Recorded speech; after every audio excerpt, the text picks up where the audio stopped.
పరిశుద్ధ లేఖన చరిత్రలో యెషయా అనే దైవజనుడు ఉన్నాడు. అతడు వాస్తవానికి రాజు కుటుంబానికి చెందినవాడు. చెప్పండి, ఏ కుటుంబానికి చెందినవాడు? రాజు కుటుంబానికి చెందినవాడు.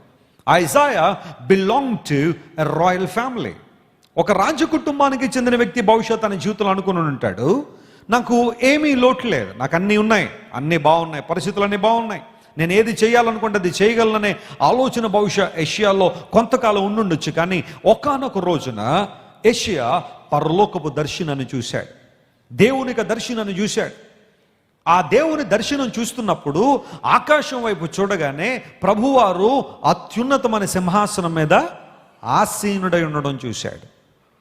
అత్యున్నతమైన సింహాసనం మీద God was seated on an exalted throne. హెచ్చించబడిన సింహాసనం, అత్యున్నతమైన సింహాసనం మీద దేవుడు కూర్చోవడం చూసినప్పుడు అక్కడి నుంచి వినబడుతున్న మాటలు, దేవదూతలు లేదా పరలోకపు సైన్య సమూహము పరిశుద్ధుడు పరిశుద్ధుడు పరిశుద్ధుడని దేవుని ఏం చేస్తున్నారు? గాన ప్రతిగానాలు చేస్తున్నారు, ఆరాధిస్తూ ఉన్నారు.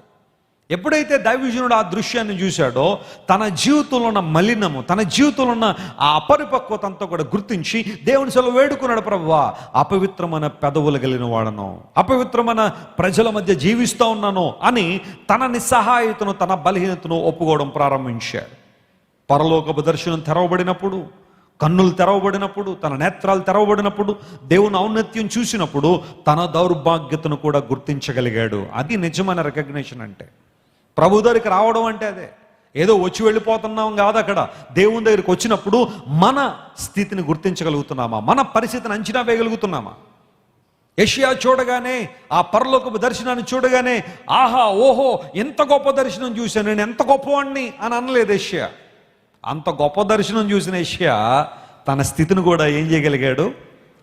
మనకు కలిగే దర్శనాలను బట్టి గర్వపడడం కాదు, కొన్నిసార్లు మనకు వచ్చే దర్శనాలను బట్టి చాలా అతిశయిస్తూ ఉంటాం. నాకు కనబడ్డాడండి ప్రభు, దట్స్ ఓకే.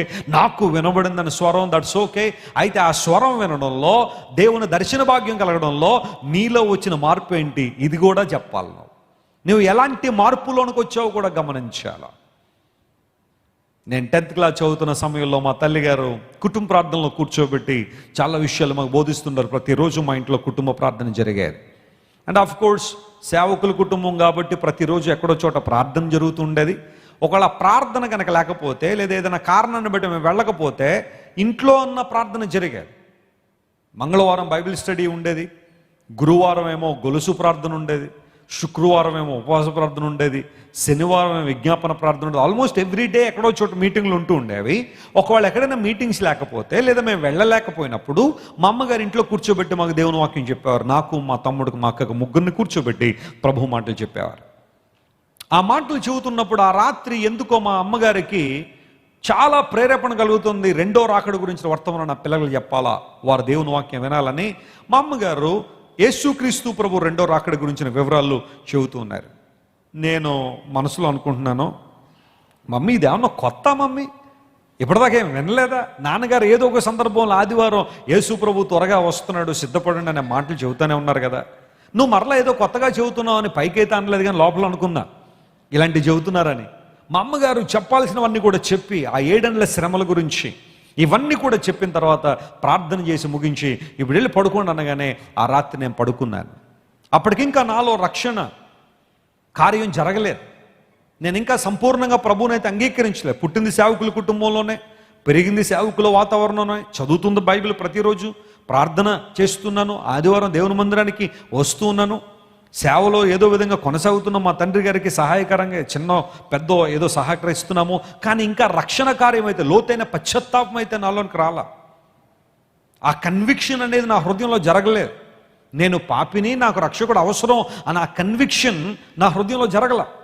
ఆ రాత్రి నేను పడుకున్న తర్వాత ఇలాగే అనుకుని పడుకున్నాను. వెంటనే ఉన్నాయి అన్ని, ప్రభు వస్తానే ఉన్నాడు అంటున్నారు, ఇప్పటిదాకా ఇంకేమి రాలేదన్నట్టుగా ఇప్పుడు అందరూ అనుకుంటున్నట్టుగానే అప్పుడు కూడా నేను అనుకుని ఆ రాత్రి పడుకున్నప్పుడు నిద్రలో ఒక స్వప్నాన్ని చూస్తున్నాను. నేను యేసు ప్రభు రెండో రాకడ సంభవిస్తున్న కార్యం.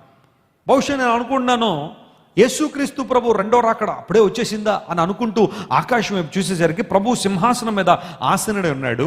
విచిత్రం ఏంటి అంటే అందరూ కూడా రెక్కలు కట్టుకుని తెల్లని వస్త్రాలు ధరించుకుని ప్రభు దగ్గరికి వెళ్ళిపోతున్నారు. యూజువల్గా అంతకుముందు యేసు ప్రభు రెండో రాకడ ఫోటోగ్రాఫ్స్ కొన్ని ఉండేవి మా ఇంట్లో.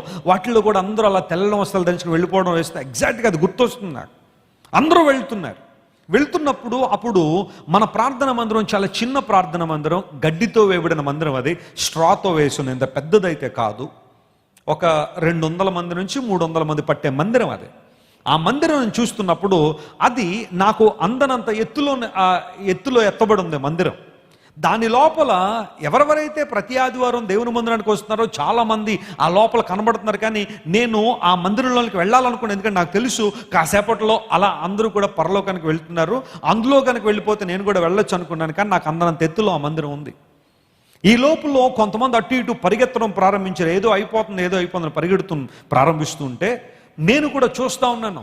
అలాంటి పరిస్థితుల్లో నన్ను నేను చూసుకునేసరికి నా వస్త్రాలు మలినంగా ఉన్నాయి, బాగా మురిగ్గా ఉన్నాయి. నాకు అర్థమైపోయింది నేను విడిచిపెట్టబడి ఉన్నాను.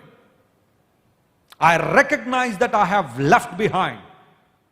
విడిచిపెట్టబడి ఉన్నాను. మా అమ్మగారు చెప్పారు అప్పుడే రాకడ వచ్చేసింది, నేను విడిచిపెట్టబడ్డాను. అందరూ వెళ్ళిపోయారు, మా అక్క, మా తమ్ముడు, మా అమ్మగారు అందరూ ప్రభు దగ్గరికి వెళ్ళిపోతాను, నేను విడిచిపెట్టబడ్డానని చెప్పి గట్టిగా నేలను బాధి ఏడుస్తా ఉన్నాను, నేలను కొడతా ఉన్నాను, ఏడుస్తున్నాను. ప్రభువా నన్ను రక్షించయ్యా, యేసయ్యా నన్ను తీసుకో ప్రభువా, నిత్య రాజ్యానికి రావాలని ఆశపడుతున్నానని గట్టిగా ఏడుస్తుంటే ఆ నిద్రలోనికి ఆ అరుపులు కేకలు వచ్చాయి. వెంటనే మా అమ్మగారు గవ్వ వచ్చి, నాయనా బాబు ఏంటి, ఏం జరిగిందంటే, అమ్మయ్య ఇది కలే కదా, నిజమై ఉంటే చచ్చి ఉండేవాడిని ఈ పాటికి, నేను ఆ నరకాగ్ని జ్వాలలో కాలవలసిన పరిస్థితి వచ్చేదేమో. Mummy this is what happened. ఆ రోజే అర్ధరాత్రి గతించిన ఆ సమయంలో వెంటనే మోకాళ్ళుని నా జీవితాన్ని ప్రభువుకి అప్పగించాను. ప్రభు నా హృదయంలోకి రండి ప్రభు, ఏనాడైనా రాకడొస్తే విడిచిపెట్టబడే గుంపులో నేను ఉండకూడదయ్యా, నీ దగ్గర ఉండే గుంపులో నేను ఉండాలని. నా 15వ ఏటలో నాకు వచ్చిన ఆ దర్శనం లేదా ఆ స్వప్నం నా బతుకును మార్చింది, నా జీవితాన్ని మార్చింది. రక్షణ అంటే ఏంటో తెలుసుకున్నాను. ఆ రోజు నుండి ప్రభువుని వెంబడించడం ఏంటో తెలుసుకున్నా. గంటలు మోకాళ్ళ మీద ప్రార్థన చేసేవాడిని. దేవుని వాక్యాన్ని చదువుతుంటే రాత్రులు గడిచిపోయారు. ప్రభు కోసం ఏదో ఒకటి చేయాలన్న తపన ఆలోచనలో ఉండేది. ఎందుకు మాట చెబుతున్నాను తెలుసా, మనకొచ్చే దర్శనాలు కావచ్చు, మనకొచ్చే స్వప్నాలు కావచ్చు, ఏదన్నా మన బ్రతుకులు ఎలాంటి మార్పును తీసుకొస్తేనే పరిశీలన చేయాలి. వాటిని బట్టి అతిశయించడం కాదు. యెషయా అతిశయించాలనుకుంటే అందరికన్నా గట్టిగా అతిశయించే యెషయా. ఎందుకోసం అంటే సరాసరి ప్రభువును చూశాడు, దేవుని మహిమను చూశాడు, దేవుని ఘనతను చూశాడు. అయితే తను చూసుకోగానే తన జీవితంలో అపవిత్రత గుర్తొచ్చింది. అయ్యా నా పెదవులన్నీ అపవిత్రమైన పెదవులయ్యా, నేను బ్రతుకుతున్న అపవిత్రమైన ప్రజల మధ్య జీవిస్తూ ఉన్నానని ఎప్పుడైతే తన నిస్సహాయతను, తన బలహీనతను దైవజన యెషయా ఒప్పుకున్నాడో, ఇప్పుడు దేవుడు బలిపీఠపు అగ్నిని తీసుకొచ్చి యెషయా పెదవులు కాల్చగా అప్పటి నుంచి దేవుని ప్రవచనాలు చెప్పడం ప్రారంభించాడు. గట్టిగా చప్పట్లు కొట్టి ప్రభువును మహిమపరచండి. హల్లెలూయా. దేవుని గుర్తుపట్టడంలో కన్నులు తెరవబడినప్పుడు, దేవుని యొక్క ఔన్నత్యాన్ని గుర్తించినప్పుడు, ఆయన మహిమాన్విత అనుభవాలు చూసినప్పుడు, మన స్థితిని మనం అధ్యయనం చేసి మన దౌర్భాగ్య స్థితిని దేవుని సన్నిధిలో ఒప్పుకుంటే ప్రభు ఎలాంటి భయంకర పరిస్థితులను మనలను ప్రభు తన మహిమ కొరకు వాడుకోవాలని ఆశిస్తున్నాడు. నేను పరిపూర్ణంగా నమ్ముతున్నాను. ఆ తర్వాత కాలంలో యెషయాను దేవుడు అత్యంత బలంగా వాడుకోవడం మాత్రమే కాకుండా యెషయా నోట నుంచి బలమైన ప్రవచనాలను దేవుడు పలికించాడు. మెస్సయాను గురించిన ప్రవచనాలు, ఆయన కన్యకకు పుట్టబోతున్నాడనే ప్రవచనం యెషయా ద్వారానే ప్రకటించబడింది కదా. యెషయా గ్రంథం 7వ అధ్యాయం 14వ వచనం. ఆ తర్వాత ఎలానగా మనకు శిశువు పుట్టిన మన కుమారుడు అనుగ్రహించబడిన ఆయన భుజం మీద ఏముంటది, రాజ్యభారం. ఆయన ఆలోచనకరుడు, ఆలోచనకర్త, బలవంతుడైన దేవుడు, నిత్యుడగు తండ్రి, సమాధానకర్తయగు అధిపతి అని ఆయనకు పేరు పెడతారు. యెషయా 9:6. ఎవరి ప్రవచనం ఇది? యెషయా గారి ద్వారా దేవుడు ప్రవచించాడు. మెస్సయాను గురించిన ప్రవచనాలు రిలీజ్ చేయడం ప్రారంభించాడు. If you read chapter 53 of the book of Isaiah, entire chapter dedicated to Messiah. 53వ అధ్యాయం యెషయా గ్రంథం అంతా కూడా ప్రభువైన యేసుక్రీస్తు యొక్క శిలువ మరణము మరియు ఆయన పునరుత్థానాన్ని గురించిన ప్రవచనాలు దానిలో స్పష్టంగా రాయబడింది. How come? అపవిత్రమైన పెదవులు కలిగిన ఒక వ్యక్తి జీవితంలో నుండి దేవుడు ఇంతగా గొప్ప ప్రవచనాలు ఎందుకు తీసుకొచ్చాడో తెలుసా? దేవుణ్ణి గుర్తుపట్టగానే, ఆయన చూడగానే యెషయా తాను ఏం చేసుకున్నాడు? సరి చేసుకున్నాడు, సిద్ధపరుచుకున్నాడు. ఈరోజు మన జీవితాల్లో దేవుని వాక్యం వింటున్న నీలో మార్పు వస్తుందా? మీరు ఇంతవరకు విన్న దైవ సందేశం మరియు దేవుని సేవకులు చేసిన ప్రార్థన మీకు ఆశీర్వాదకరంగా ఉన్నదని విశ్వసించుచున్నాము. ఈ సందేశాన్ని మీ స్నేహితులకు, బంధువులకు షేర్ చేయండి. మీకు ఏదైనా ప్రార్థన అవసరత ఉన్నచో మా ఫోన్ నంబర్లకు కాల్ చేయండి. దేవుడు మిమ్మల్ని ప్రేరేపిస్తే విశ్వాసంతో సాగుచున్న ఈ పరిచర్యను ప్రోత్సహించండి. మరిన్ని వర్తమానాలు, పాటలు వినుటకు జాన్ వెస్లీ మినిస్ట్రీస్ అను మా యూట్యూబ్ ఛానల్ను సబ్స్క్రైబ్ చేసుకునండి. ప్రభువైన యేసుక్రీస్తు కృప మీకు తోడైండును గాక.